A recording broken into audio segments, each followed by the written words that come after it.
at you, do you keep your head and perform at the level you do? For me, I can't worry about what everybody say about me. I'm LeBron James from Akron, Ohio, from the inner city. I'm not even supposed to be here. I'm blessed. So what everybody say about me off the court don't matter. I ain't got no worries. It's commonly believed that LeBron James does not possess the killer instinct on the basketball court. We all acknowledge that he's an obvious all-time great player, but he's constantly accused of not being an assassin like your MJs or Kobes of the world. And he doesn't seem to live up to some of his promises when it's time to deliver. But at least it shows that he does have that fire inside him somewhere. It just takes a little bit longer to light it. And you're sadly mistaken if you think he doesn't turn into an absolute beast when pissed off. So here's 5 times when LeBron did execute on those vendettas. When LeBron first came into the league, he immediately produced big-time numbers as an 18-year-old, and the list of players who were able to have an immediate impact in the NBA is extremely short. He managed to lead the Cavs to the NBA Finals at the very young age of 22, showing early signs of his greatness. But as the years went by, he just couldn't capture the trophy. So after yet another disappointing season, he took his talents to South Beach in the summer of 2010 to join up with Wade and Bosh in Miami. And he had the right to do whatever he wanted, but many were not too happy about the way he made his decision. Cavs fans were livid. And we've supported him for 7 years now. And for him to go on there and drag us through the mud for 7 years and stab us in the heart, he deserves everything he gets. I hope he never wins anything in Miami. He is dead to me.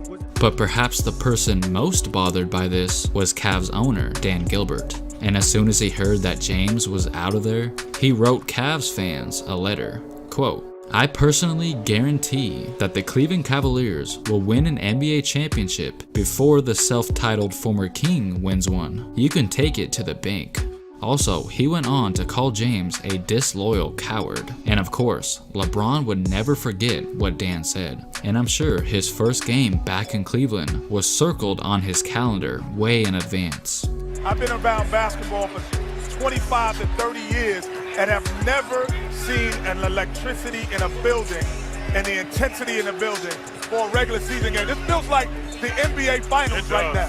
Okay, even if he was wrong for the way he handled his free agency, I can only imagine the kind of things they were yelling at him.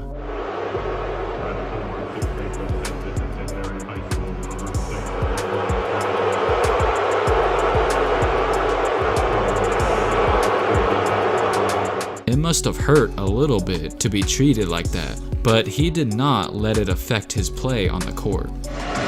Probably didn't really know what he was stirring up by making that move. James with a beautiful move. Wow. Now at the point, Joel Anthony has checked in for Miami. Here is James drilling it.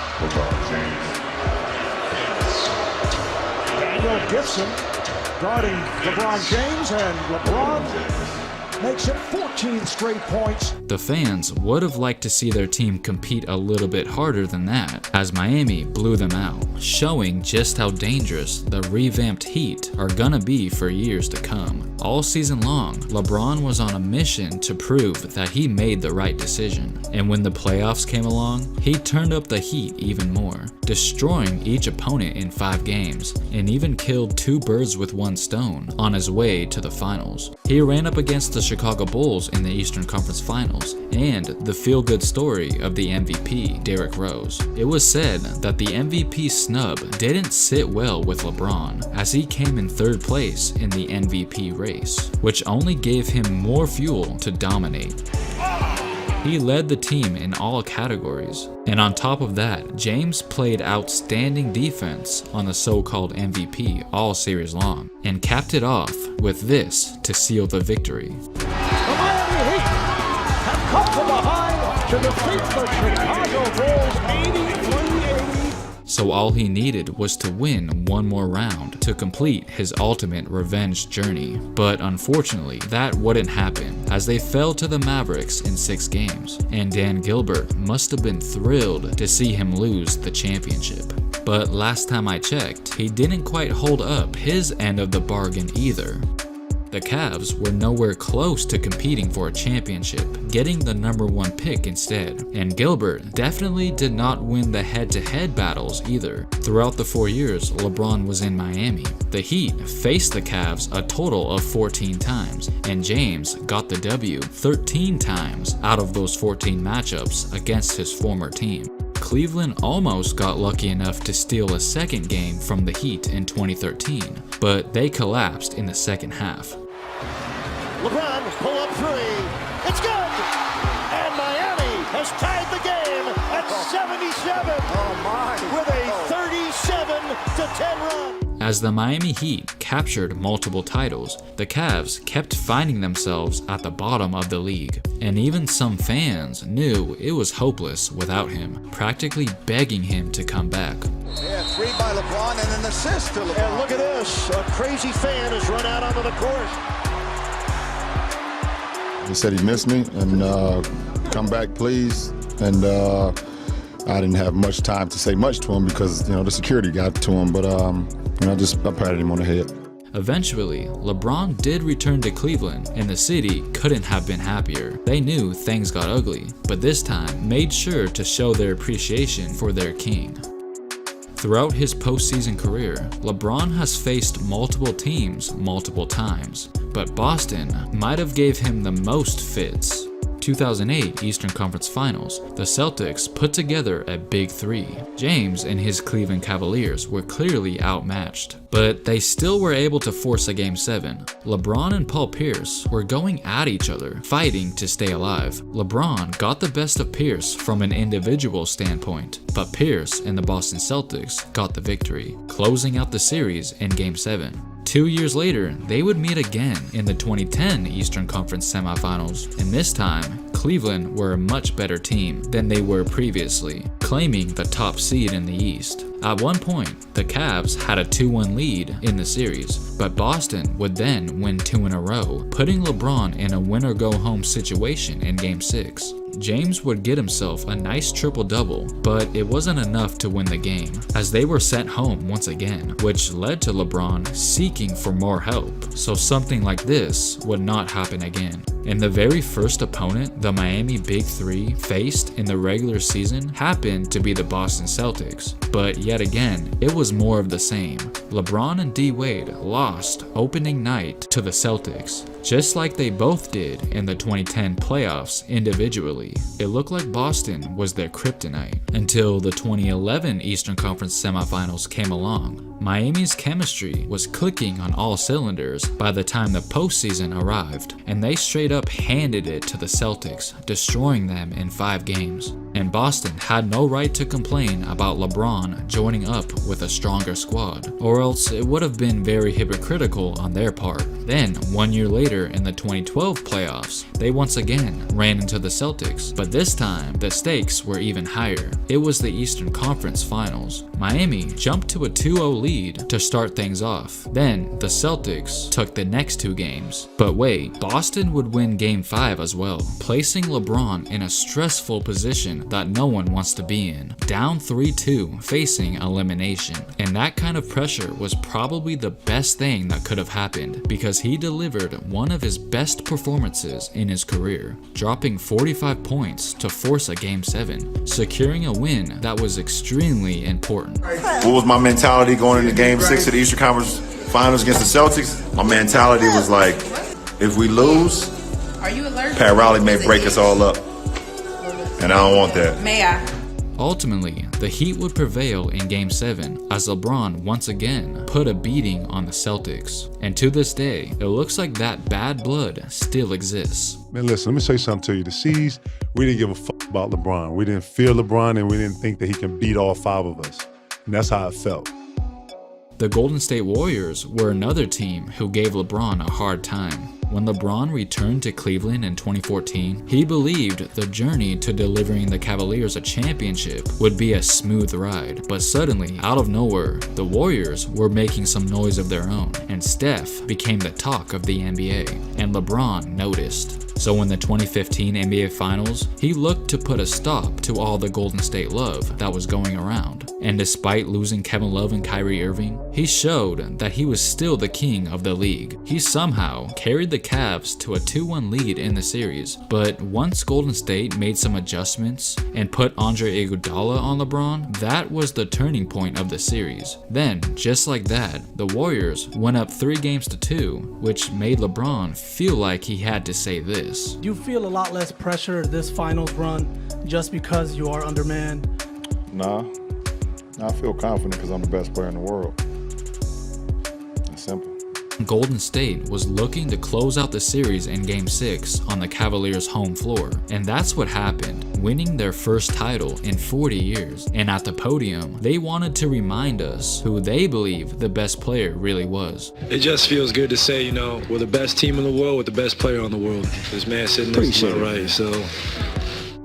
Fast forward to the next season, the Warriors were excited to visit Cleveland for the first time since hoisting the trophy, and Steph couldn't hold it in. Quote, obviously, walking into that locker room, it'll be good memories. Hopefully, it still smells a little bit like champagne. And that comment quickly made its way to the Cavaliers, and they found it very disrespectful for him to say that, especially LeBron James. When LeBron was answering media questions after a shoot-around, he was kinda surprised that no one asked him his opinion on Curry's champagne comment. Well, maybe they were too scared to ask him, but they did eventually get around to it, and James simply said, "I'll have an answer for it." Now, let's jump straight to the 2016 NBA Finals, where more shots would be fired. As you know, the Warriors were looking more dominant than ever. They were fresh off a record-breaking 73-9 season, and all they needed was the trophy to solidify it. And once they took a commanding 3-1 lead in the series,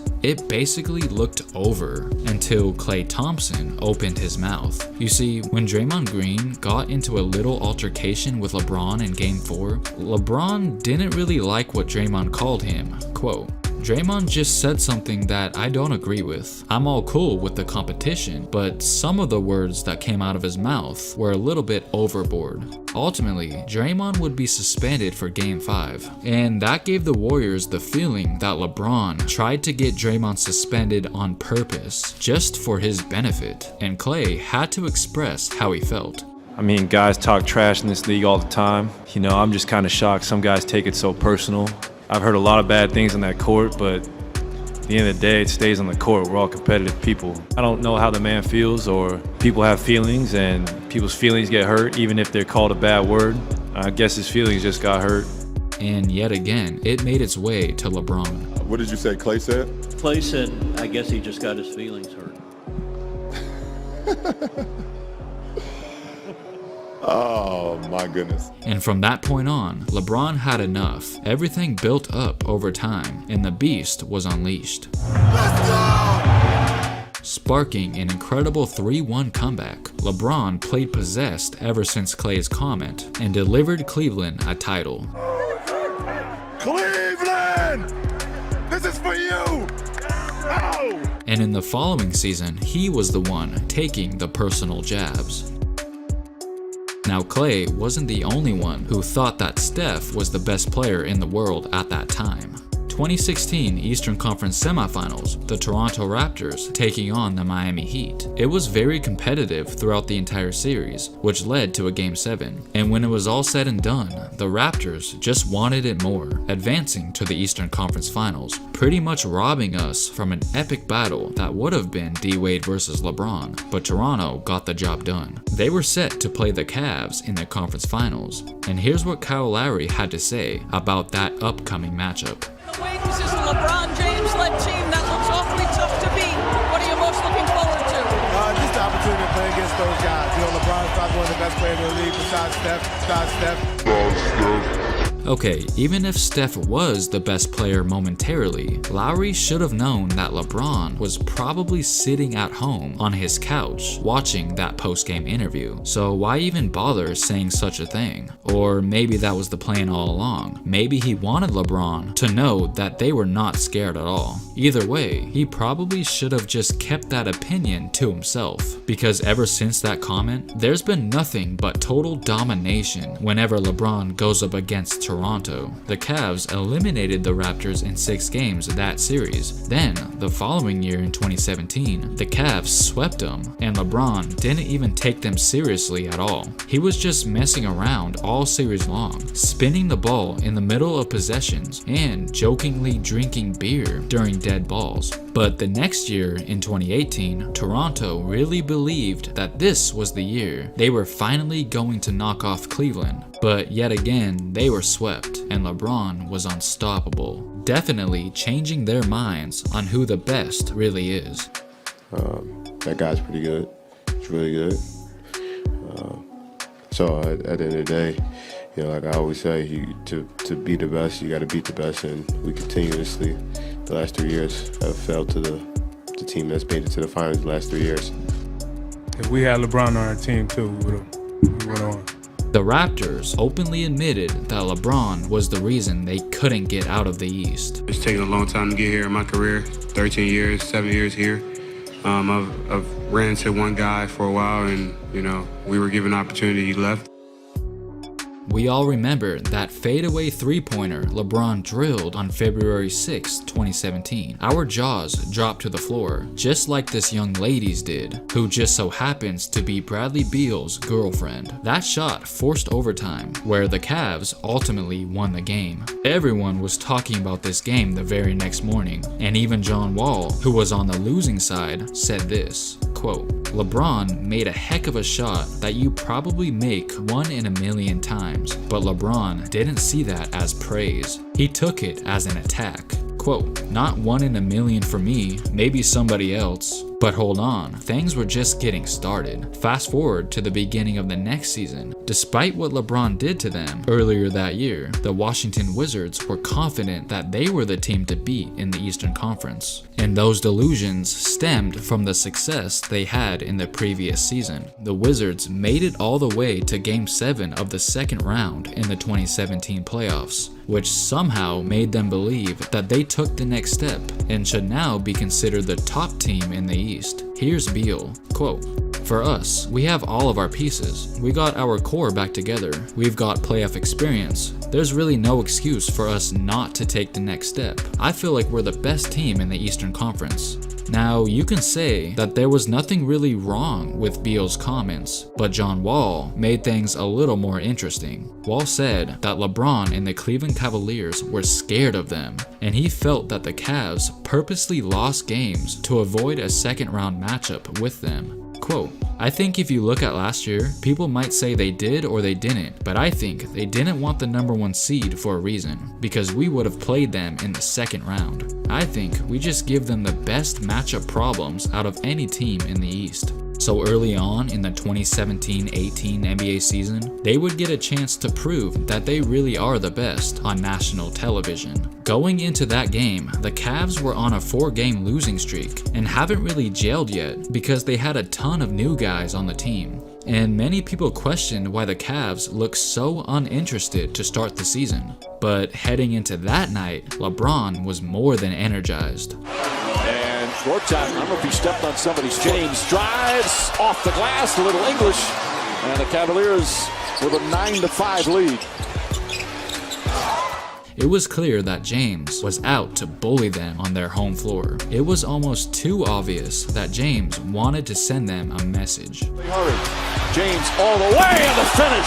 And by the end of the game, the Wizards were left demoralized as he put up crazy numbers across the board. 57 points, 11 rebounds, 7 assists, 3 steals, and 2 blocks. At that point, LeBron hasn't taken that many shot attempts in over a decade, and I'm pretty sure it was not a coincidence that he went off like that. And when guys like John Wall or Brad Beal are saying things like, we're the best team in the East, or the Cavs didn't want to play us in the playoffs last year, how much do you think your guys hear that kind of stuff? We ducked the team that what happened again? They're right, they are the best team in the East. How you doing? Man, I love DC. Man, I had to do what I had to do to help us get off this loser streak. I ain't about losing. Y'all know me. You've known me for a long time in this league. I ain't about losing, so Alright guys, I hope this video was able to show you that LeBron does have that killer mentality somewhere in him. Leave a comment down below if you enjoyed this video, and don't forget to like and subscribe. Thanks for watching.